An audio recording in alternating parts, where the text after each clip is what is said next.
तो अभी हम पढ़ेंगे पिट्यूटरी ग्लैंड। पिट्यूटरी ग्लैंड को हाइपोफाइसिस सेरिब्रा भी बोलते हैं और आयुर्वेद में इसको पीयूष ग्रंथि बोलते हैं। हाइपोफाइसिस सेरिब्री मतलब पिट्यूटरी ग्लैंड एक स्मॉल इंडोक्राइन ग्लैंड है जो कि बेस ऑफ ब्रेन पे प्रेजेंट होता है। पिट्यूटरी ग्लैंड को मास्टर ग्लैंड भी बोलते हैं। पिट्यूटरी ग्लैंड की जो लोकेशन है वो है हाइपोफाइसियल फोसा में या फिर सेला टर्सिका में। सेला टर्सिका क्या है? ये स्पेनोइड बोन या फिर के बोन में एक डिप्रेशन है। स्पेनोइड बोन हमारे हेड में प्रेजेंट होता है, उसमें एक डिप्रेशन होता है सेला टर्सिका जिसमें पिट्यूटरी ग्लैंड प्रेजेंट होता है। इसके बाद ये जो ग्लैंड है वो ओवल इन शेप है और इसका वेट है 500 मिलीग्राम। तो ये है पिट्यूटरी ग्लैंड का स्ट्रक्चर। सो हम पहले डायग्रामेटिकली इसको समझ लेते हैं। सो पिट्यूटरी ग्लैंड जो है वो दो पार्ट्स में डिवाइड है। ये है एडिनो हाइपोफाइसिस और ये है न्यूरो हाइपोफाइसिस। एडिनो हाइपोफाइसिस के 3 पार्ट है। पास एंटीरियर ये वाला, उसके साइड में होगा पास इंटरमीडिएट। सो पास एंटीरियर और पास इंटरमीडिएट के बीच में एक क्लेफ्ट होगा, इसको हम बोलेंगे इन्फंडिबुलर क्लेफ्ट।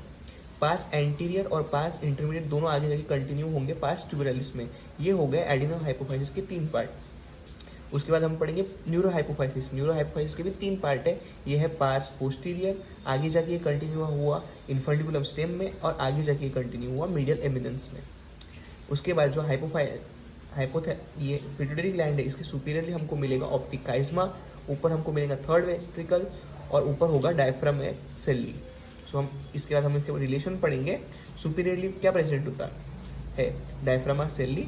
ऑप्टिक काइज्मा, इसके सुपीरियरली हमको ऑप्टिक काइज्मा दिख रहा है, ट्यूबेरोसेलेनम प्रेजेंट होगा और थर्ड वेंट्रिकल प्रेजेंट होता है। इंफीरियरली क्या प्रेजेंट होगा? जो फोसा में एम्बेडेड होता है। सो जो पिट्यूटरी ग्लैंड है वो हाइपोफाइसियल फोसा में प्रेजेंट होता है। तो इंफीरियरली होगा हाइपोफाइसियल फोसा, फ्लोरल हाइपोफाइसियल फोसा और स्पेनोइडल एयर साइनस। लैटरली इसके दोनों साइड होगा कैवर्नोसा साइनस। सो अभी हमने पढ़ा एडिनो हाइपोफाइसिस और न्यूरो हाइपोफाइसिस। एडिनो हाइपोफाइसिस के 3 पार्ट है, पास एंटीरियर, पास इंटरमीडिएट और पास डिस्टैलिस। तो पास एंटीरियर ये largest part of the gland है। इंटरमीडिएट है जो कि इसको हम पास इंटरमीडिया भी बोलते हैं, जो कि पास इंटरमीडिएट के साथ सेपरेट होता है बाय इंटरग्लैंडुलर क्लेफ्ट। पास ट्यूबरलिस वो है जो कंटिन्यूएशन ऑफ पास इंटरमीडिएट और पास इंटीरियर है। ये थे एडिनो हाइपोफाइसिस। उसके बाद है न्यूरो हाइपोफाइसिस। न्यूरो हाइपोफाइसिस के भी 3 पार्ट है, पास पोस्टीरियर, इन्फेंडिबुलम और मीडियल एमिनेंस।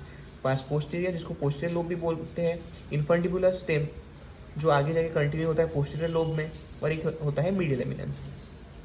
उसके बाद आर्टेरियल सप्लाई है इसका superior inferior hypophyseal artery. Pituitary tumours मतलब पिट्यूटरी ग्लैंड में जो ट्यूमर्स होते हैं जिसमें कारण सेला टर्सिका इनलार्ज हो जाता है और इसमें लार्ज ट्यूमर बनते हैं जिसके कारण ICP इंट्राक्रेनियल प्रेशर भी बढ़ जाता है। उसके बाद स्पेसिफिक सिम्टम्स जिसमें क्या पड़ते हैं? Diabetic insipidus. तो जो न्यूरो हाइपोफाइसिस है उससे एंटी डाययूरेटिक हार्मोन निकलता है। एंटी डाययूरेटिक हार्मोन क्या करता है?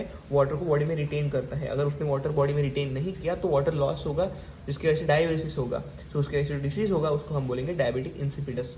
सो ये था पीयूष ग्रंथि मतलब पिट्यूटरी ग्लैंड।